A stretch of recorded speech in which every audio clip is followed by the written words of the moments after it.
మనం ఇంటర్నేషనల్గా వీటిని ఎవిడెన్సెస్గా చూపించి పాకిస్తానే ఉగ్రదాడులు చేపిస్తుంది, పాకిస్తానే ఉగ్రవాదులను పెంచి పోషిస్తుంది అని మనం మాట్లాడవచ్చా, మనం చెప్పుకోవచ్చా దాన్ని? మీడియాలో అయితే చెప్పుకోవచ్చండి, లీగల్ గా అయితే ఇది వ్యాలిడ్ గా ఉండదు. ఓకే. అయినా కానీ వీళ్ళందరూ యునైటెడ్ నేషన్స్ శాంక్షన్స్ లో ఉన్నారు. అంటే వీళ్ళని యునైటెడ్ నేషన్స్ ఆల్రెడీ ప్రోస్క్రైబ్ చేసింది. పాకిస్తాన్ లో వీళ్ళందరికీ షెల్టర్ ఇవ్వడం జరుగుతుంది, ప్రోస్క్రైబ్ చేసిన కానీ. రైట్. అంతేందుకని కేవలం ఎల్ఈటి లీడర్కే 25 మిలియన్ బౌంటీ ఉంది అమెరికాది. అమెరికన్ ఆర్మీ కావాలంటే ఏ రోజునైనా పట్టుకోవచ్చు. అందుకని చెప్పి ఆయన్ని 2611 కేసుల మీద ఏదైతే పాకిస్తాన్ లో నడుస్తున్నాయో ఆయన్ని జైల్లో పెట్టారు. ఆ జైల్లో పెట్టింది బయట తీసుకొస్తానే ఉంటారు, మధ్యలో మీటింగ్స్ అటెండ్ అవుతూనే ఉంటారు. బహుశా బెయిల్ మీద అఫీషియల్ గా చూపిస్తారు, లేకపోతే పెరోల్ మీద చూపిస్తారు, కానీ ఆయన అటెండ్ అవుతూనే ఉంటారు. కానీ ఆయనకి హైయెస్ట్ సెక్యూరిటీ ఇవ్వడానికి Z+ మన ఇండియాలో ఎలాగైతే లెక్క పెడతారో అలా అటువంటి కేటగిరీ సెక్యూరిటీ ఆయనకి ఇస్తారు. ఓకే. అందుకని చెప్పి ఈ కసూరి గారిని ఇప్పుడు బేసికలీ స్పోక్స్ మ్యాన్ కింద చేశారు. ఓకే. పహల్గామ్ అటాక్ లో డైరెక్షన్ అంతా కసూరి ఇచ్చినట్టు రిపోర్ట్స్ వచ్చినాయండి. ఓకే. సో ఇప్పుడు కసూరి చెప్తున్న విషయాలు ఏంటంటే, మీరు టెర్రరిస్ట్ ఆర్గనైజేషన్స్ని టార్గెట్ చేశారు ఆపరేషన్ సింధూర్లో, కానీ లీడర్షిప్ని మీరు ఏం చేయలేకపోయారు, మా మోటివ్ని ఏం చేయలేకపోయారు అంటే రానున్న రోజుల్లో పెహల్గామ్ 2.0 ఉండబోతుందని కూడా చెప్తున్నాడు. అవునండి, ఇది గ్యారంటీగా అవుతుంది. ఎందుకంటే మనం టెర్రరిస్ట్ ఆర్గనైజేషన్స్ అంటాం, వాళ్ళు ఏమంటారంటే ఫ్రీడమ్ ఫైటర్ ఆర్గనైజేషన్స్ అంటారు, లేకపోతే జమ్మూ కాశ్మీర్ ఫ్రీడమ్ ఆర్గనైజేషన్స్ అంటారు. రైట్. ఇటువంటి పేర్లు వాళ్ళు చెప్పుకుంటారు.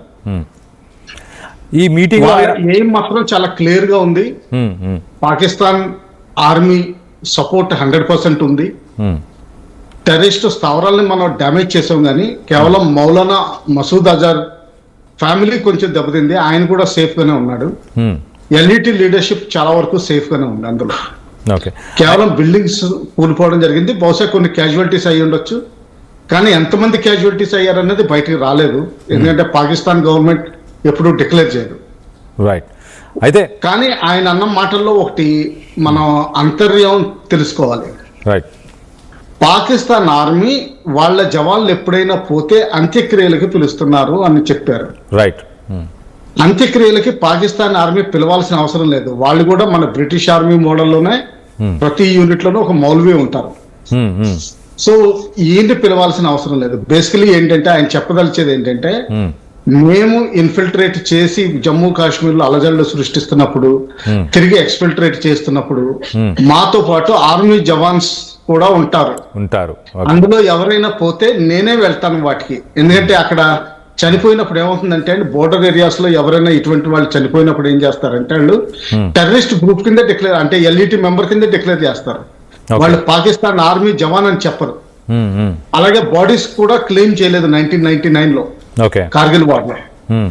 ఇటువంటి వాటిని బాడీస్ అక్కడ అటువైపు దొరికితే మాత్రం వాళ్ళు వెంటనే వెళ్ళి పూడ్చిపెడతారు. ఆ పూడ్చిపెట్టేటప్పుడు కలమాది చదవాల్సి ఉంటుంది. ఆ చదివేటప్పుడు ఎల్ఈటి లీడర్ కాబట్టి పిలుస్తారు. ఓకే.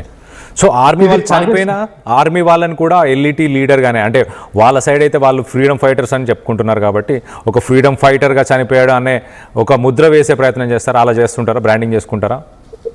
రెండోది ఇంకోటి, మీరు అన్నట్టు కరెక్టే, కాకపోతే ఇంకొంచెం డీటెయిల్ గా నాకు తెలిసింది చెప్తాను. అదేంటంటే వాళ్ళల్లో రిటైర్ అయిన ఎస్హెచ్జి అంటే మన పారా కమాండోస్ ఈక్వలెంట్, వాళ్ళని చాలా మంది ట్రైనింగ్ వీళ్ళకి క్యాంప్స్ లో ట్రైనింగ్ కోసం డీటెయిల్ చేస్తారు. తర్వాత కొంతకాలం తర్వాత ఏం చేస్తారంటే ఐఎస్ఐ తోటి పని చేయిస్తారు. దాని తర్వాత రిటైర్మెంట్ వెళ్ళిపోతున్నట్టుగా కాగితం రాయించుకుంటారు, కానీ వాళ్ళు సర్వీస్ లోనే ఉంటారు. వాళ్ళు ఇండియాలో నా అంచనా ప్రకారం కనీసం 3-4 ఉన్నారు ఆల్రెడీ. ఇప్పుడు ఎప్పటి నుంచో ఉన్నారు వాళ్ళు. వాళ్ళు సీరియస్ యాక్షన్ చేయరు, అంటే గన్ పట్టుకుని లేకపోతే వెపన్ పట్టుకుని, పిస్టల్ పట్టుకుని కానీ, గ్రెనేడ్ పట్టుకుని కానీ, యూనిఫామ్ వేసుకుని కానీ ఏది చేయరు.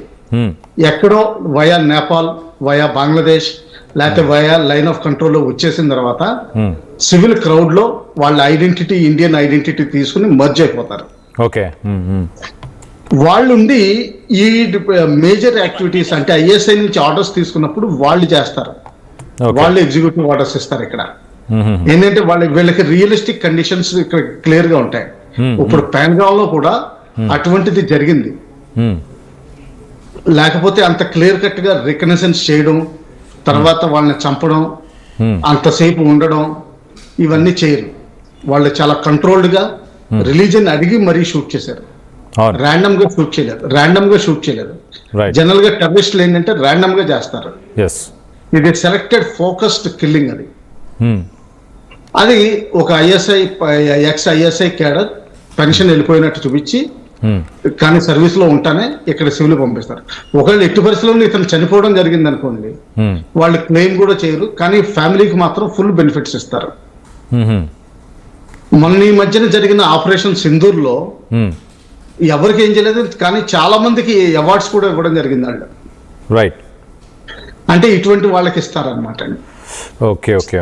యాక్చువల్ దాని తర్వాత ఏంటంటే వీళ్ళందరికీ ఫైనాన్షియల్ కంపెన్సేషన్ దగ్గర నుంచి ఎంప్లాయ్మెంట్ చూడడం ఇవన్నీ కూడా చేస్తారు. ఓకే. ఎల్ఈటి బాధ్యత ఇది. కసూరి ఏంటంటే నేను ఇంకా in any case operation Sindoor లో మౌలానా మసూద్ అజార్ ఫ్యామిలీలో చాలా మంది మెంబర్స్ పోయినప్పుడు అక్కడికి కోర్ కమాండర్స్ సైతం అక్కడికి వెళ్ళి హాజరయ్యారు. యా, అవును, మనం విజువల్స్ అది పబ్లిక్ మీడియాలో టీవీలో ఏరైంది, ఫొటోస్ ఉన్నాయి, అన్ని ఉన్నాయి. ఇంకా అంతకంటే మనకి వేరే కసూరి గారు చెప్పాల్సిన అవసరం లేదు. ఒకవేళ ఆయన పబ్లిక్ స్టేట్మెంట్ ఇచ్చినప్పుడు కూడా పాకిస్తాన్ ఆర్మీ దాన్ని ఖండించట్లేదంటే వాళ్ళ ఎంత స్ట్రాటజీ తోటి ఉన్నారో మనం ఆలోచించాలి. ఓకే. అయితే వివి రావు గారు, ఇప్పుడు రెడ్ ఫోర్ట్ దగ్గర జరిగిన ఇన్సిడెంట్ కానీ, ఇటు అల్ఫలా యూనివర్సిటీలో ఒక ఆపరేషన్ని, ఒక మిషన్ని వాళ్ళు అక్కడ ప్లాన్ చేయడం కానీ, ఇదంతా కూడా మీరు అన్నట్టు నలుగురు ఐఎస్ఐ నుంచి రిటైర్ అయ్యి వచ్చిన వాళ్ళు బ్యాక్ డ్రాప్లో వాళ్ళ డైరెక్షన్లో నడుస్తుంటాయి ఇవన్నీ. రెడ్ ఫోర్ట్లో జరిగిన ఈ ఇన్సిడెంట్ కానీ ఎగ్జాక్ట్లీ ఆ రెడ్ ఫోర్ట్ లో జరిగిన ఇన్సిడెంట్ చూస్తే దాదాపు మనకు మీడియాలో వచ్చిన రిపోర్ట్స్ ప్రకారం దాదాపు 3 గంటల సేపు రెడ్ ఫోర్ట్ దగ్గరలో ఉన్న మాస్క్ దగ్గర అతను వెయిట్ చేశాడు పార్కింగ్ ఏరియాలో. ఒక మసీద్ కూడా వెళ్ళి ప్రేయర్ చేసినట్టు కూడా ఉంది ఆ రెడ్ ఫోర్ట్ కి వచ్చిన సమయంలో. ప్రేయర్ జనరల్ గా ఎప్పుడు చేస్తారండి, ఏదైనా ఆపరేషన్ లాంచ్ చేసినప్పుడు వీళ్ళు దైవశక్తి కోరుకుంటారు. ఓకే. అందులో డౌట్ ఏం లేదు. మామూలుగా జమ్మూ కాశ్మీర్ లో కూడా చూసాం, ఎప్పుడు ఏంటంటే వాళ్ళు మేజర్ ఆపరేషన్ లాంచ్ చేసేటప్పుడు వీటికి వాళ్ళు నమాజ్ చేస్తారు, అందులో డౌట్ ఏం లేదు. అక్కడ వెయిట్ చేసాడంటే అతను ఎందుకు వెయిట్ చేయాల్సి వచ్చిందంటే ఆర్డర్స్ కోసం వెయిట్ చేస్తున్నాడు. ఆర్డర్స్ దొరికినట్లేదు, ఎందుకంటే అప్పుడు భయపడ్డారు.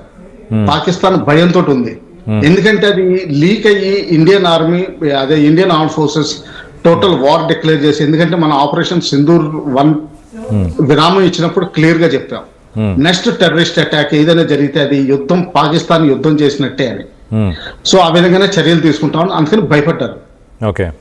అది ఎస్పెషల్లీ ఢిల్లీ రెడ్ ఫోర్ట్ లేకపోతే ఢిల్లీ ఆర్ఎస్ఎస్ హెడ్ క్వార్టర్స్ ఇటువంటివి అయితే దాని పరిశ్రమ చాలా తీవ్రంగా ఉంటాయని వాళ్ళకి తెలుసు.